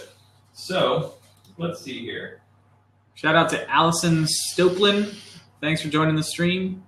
We got another question, or I guess a command from Dan Hopper. Please make the monkey shirts a stretch goal also. The monkey shirts. I don't know Dan, what are the monkey shirts? Like just with a happy girl on it? Because I will totally make a t-shirt.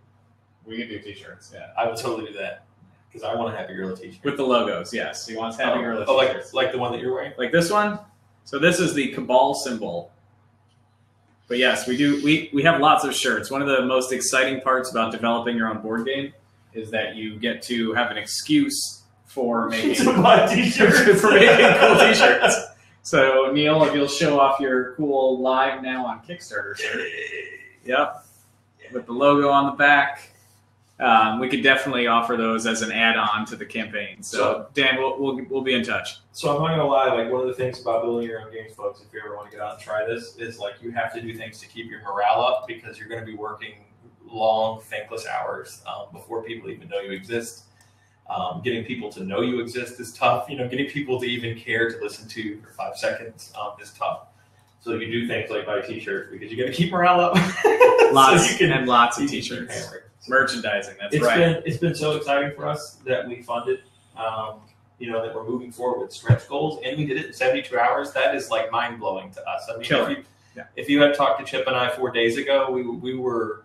I mean, literally, we're like passing messages around like the next 30 days is going to be like this slog of getting out there trying to get anybody to care about our project. And the fact that so many people came on board and they just solved the campaign that we had worked our ass off on.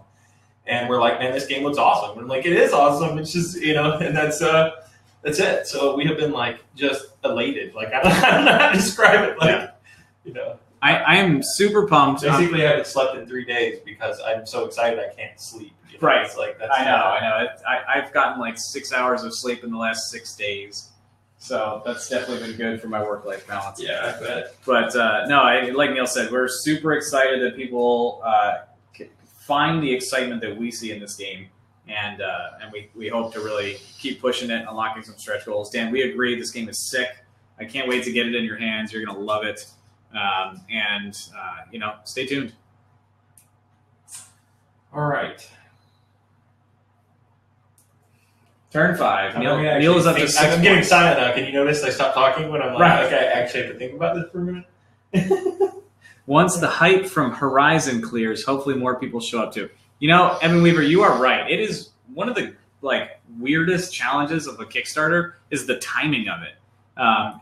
And we're up against a lot of really cool looking games. I mean, Horizon looks really cool. There's this new Aztec game that just came out today that looks really cool. There's a ton of games, and so competing for wallet share, Mezzo looks awesome. Competing for wallet share and mind share in the midst of what I keep calling the renaissance of board games on Kickstarter is really hard. It's exciting for us because we're in the midst of this really awesome time in our board gaming lives. But yeah, it's both challenging and amazing. I mean, you look at some of the other big games that are out there right now, like Everdell. Whether or not you think Starlight Games is a demon or not, the game is very successful. There's I don't know. Yeah, there's so many games out there right now that it's hard to kind of be noticed in the crowd, and we're glad that we are being noticed. Here's a game-winning moment. Oh, a Maelstrom. I think I'm going to block him, though. I think I'm just going to block Helgoth. I think it's going to win me the game. Think so? I do. Okay. But we'll see. But you're using your level 3 character to do it. I know. I got a plan, though. I think it's good. I think it's a good move. He's got a plan. All right, so here comes Dijan. Time to summon Bob. That's it. Yeah, some of the other cool games that just came out, like Viceroy Times of Darkness, looks really cool. There's the Things from the Flood sequel to Tales from the Loop, which is just getting massively funded. There's, for some reason, talk about coincidence, there's 2 games about brewing beer. There's home brewers. It always works like that on Kickstarter. I know. It's always 2 or 3. Yeah, there's home brewers and microbrews. I always wonder if it's 2 or 3 guys like us who built the game and then they got into a fight, the band broke up and then they were like, I'm releasing my own game. Yeah. I'm making my own copy. Yeah, exactly. So, and then, Machina Arcana, which already has a massive crowd following.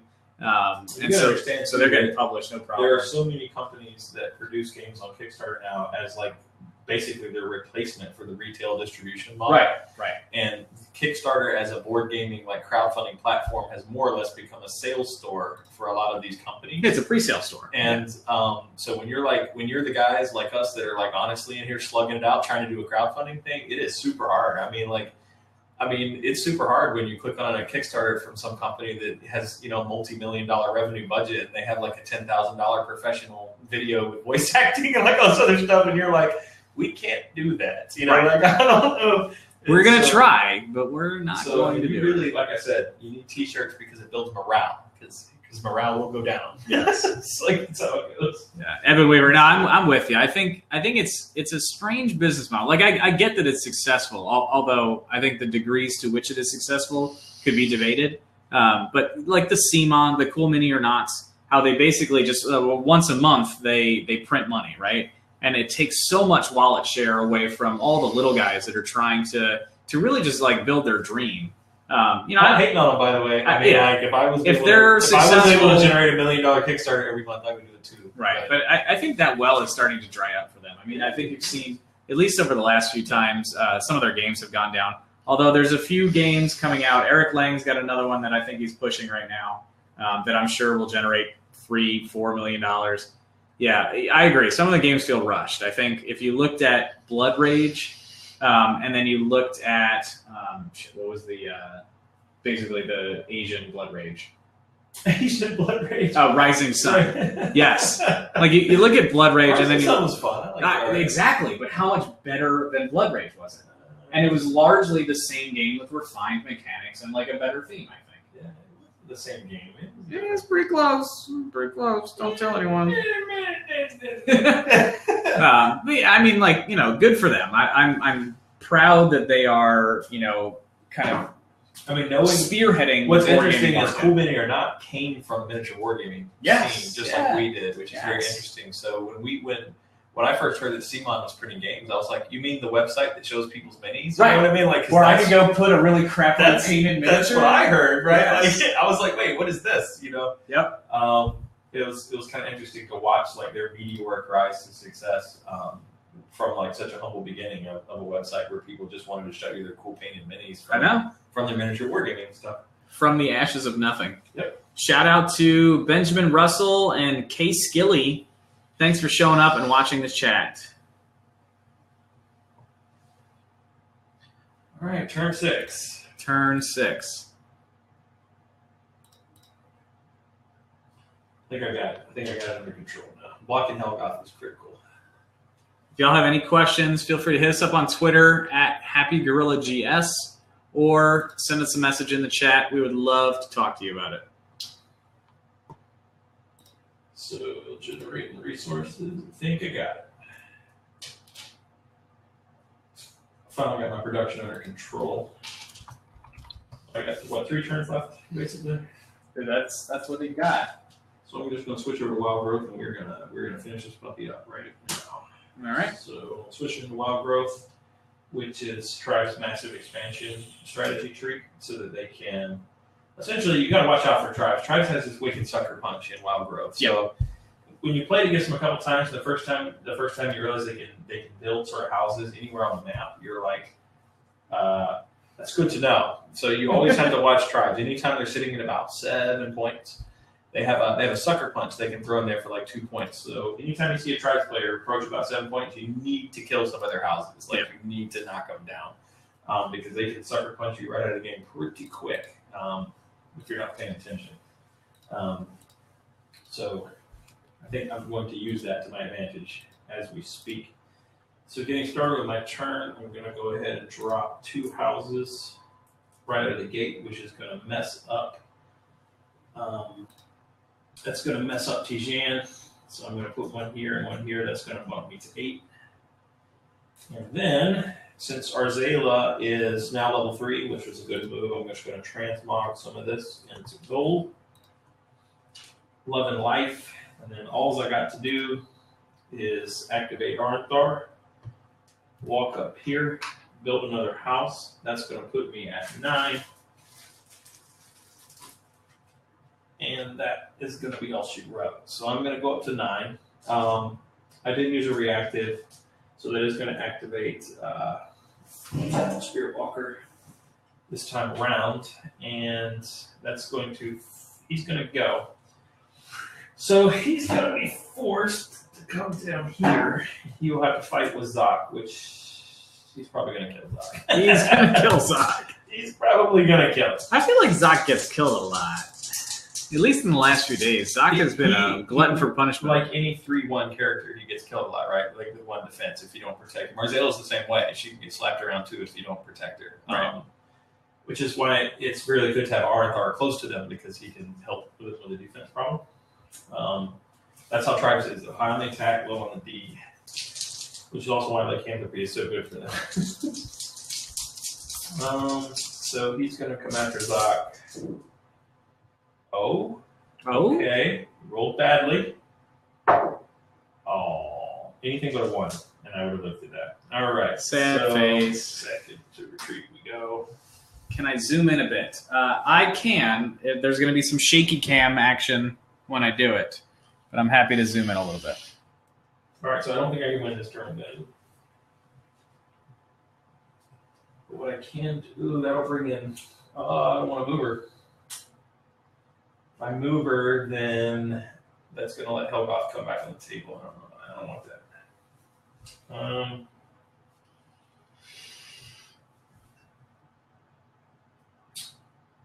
You know what I'll do? Is I will move her here and hope for a resource now, which it is.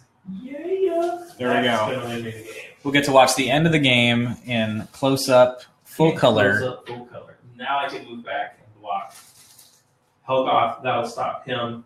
That's going to cause her to move here and devour that tile, which she will not be paying attention to me. Bumps me to 10, and that's the end of the game. Game over. All right, talk through how that game worked out. So it's interesting from a playtest. So these are using a rule set that we had to blow dust off of from about 3 or 4 months ago. I've learned a couple things already that I would tweak differently. But essentially, what's happened here is I was having a rough go of it for about 5 turns because I couldn't get a resource base in place, but I kept Aranthar in the back so that I could constantly upgrade back here. That was allowing him to level up. It was also building my resource base. When I finally got enough resources, enough resource that I get to use the old tribe 1-2, right, which is switch to wild growth and just build a lot of houses quickly to try to end the game. And it was sort of critical that I do it now because I was sacrificing Arzela over here, who I did get to level 3 for the extra point, but I put her over here to block Helgoth, so I wouldn't have to deal with him anymore. It did put me down a hero, but it also puts them down the strongest monster that I had to deal with. And in response to that, also, I ended up with two characters where I had happened to uncover some resource tiles, which I knew would distract Tijan, right? So she's going to go after the resource instead of pestering me. So I have a couple of turns to distract her and then just deal with the Spirit Walker. Not a big deal, later. So all in all, using rules from 4 months ago, it was a puzzle. It played like a puzzle, exactly like what I expected it was going to be. Yep. There are a couple tweaks that I would make. I do think having the 4th AI would be important here. I think it would be a lot harder, maybe even impossibly hard, but I think it would be good to work it in. And there's a couple other little issues, minor issues, so we're gonna, I'll set up and play again and get it fleshed out. But I think we're in pretty good shape, honestly. A little bit of puzzle. I also think I probably could have played in 10 to 20 minutes. I don't think it would have taken that long if I wasn't trying to talk to people at the same time. You know what I mean? So it's really interesting. I'm gonna take a little break. So if you're joining us just now, we're here to answer questions. We're basically doing an Ask Me Anything. So in the meantime, we are refining our solo game rules. We've had a lot of people ask us for solo game and asked if we were planning on doing that. And the answer was, yeah, we have actually a rule set for solo play that's been around for quite a while. It's just not refined yet. So we decided we would put some effort into it this week to try to polish it up and present it. And, anybody was looking for a solo type game, and we would be able to offer that as well. Yeah. So I'll be right back, taking a break. And I think what you guys can see right here is that the solo gameplay still gives you a lot of the strategic challenge. It is a strategic puzzle game. There is a lot of challenge in the random board and the AI being selected at random, positioned random. To Eben Weaver's point, there aren't a huge number of characters and monsters in the base game. So where is the replay coming from? The randomization is a big part of it, but there's also you choose a commander. So one of your 3 heroes is a commander, and that will largely drive a big part of the way that your faction plays. In addition, you're also, you have the choice which one of your strategy cards you're leveling up most quickly, which one of your heroes is leveling up most quickly. And so it unlocks your abilities in different orders each time. And so every game is really going to be significantly different. And so each time you play, there's going to be kind of like a new challenge, a new opportunity. And we think there's almost as much replayability in this game as there is in like a tabletop war game, where you have like true randomness measured on the half-inch. So tons of replayability. Apparently I'm hidden by the chat window, so I will move over here. So any other questions that we got? I'm going to check Twitter. I think we've answered all of them. Really appreciate all the questions, all the engagement we had today. I hope you guys and gals enjoyed watching us play through a solo game, enjoyed hearing some of the kind of backstory behind the game as we designed it, and really appreciate everybody showing up. For those who have backed, thank you so much. For those that haven't, what are you waiting for? No, just kidding. The early bird is still open because Kickstarter has not yet fixed the problem that they have. So you still have time back at the early bird. Else back at your leisure. We've got about 26 days to go. Would love to unlock some additional stretch goals and really make this game as robust and amazing as it can be. So with that said, unless there are any other questions on the chat, I think we're going to sign off now. We will be, as for events upcoming, so this Wednesday we're going to be out at Dream Wizards, which is a game store in Rockville, Maryland. We're going to be running demos. Friday we will be at the Crystal City Shops in Arlington, Virginia. They have a large meetup, like 50, 60 people playing board games in the mall. We're going to be there running some demos as well. And then next Saturday, hopefully running another 4-player demo on the live stream so that everybody can watch, continue to get more familiar with the game, continue to see different kind of challenges and opportunities for players with the game. So with that, Neil, signing off. Signing off? Signing off. Awesome. I think also as well, we've almost hit our first 100 likes on Facebook. Oh, yes. Goal. Yes, we have. For some reason, we're actually 5 over. In a fit of raw stupidity, Chip and I agreed to do a live stream hammered, essentially. So, although I'm getting way too old for that, I don't know why I thought that was ever a good idea. But it was your idea. But so apparently now we have committed that I'm going to have to hydrate for the rest of the week. So next Saturday. And then that is either going to go very well or super poorly. Yeah, we will see. Poorly. It's going to go poorly. So we will get that on the schedule. Besides that, please check out the Kickstarter and the events upcoming. Check out the stretch goals and help us back them. And we will see you next time. Thanks a lot. Thank you. Bye-bye. Bye.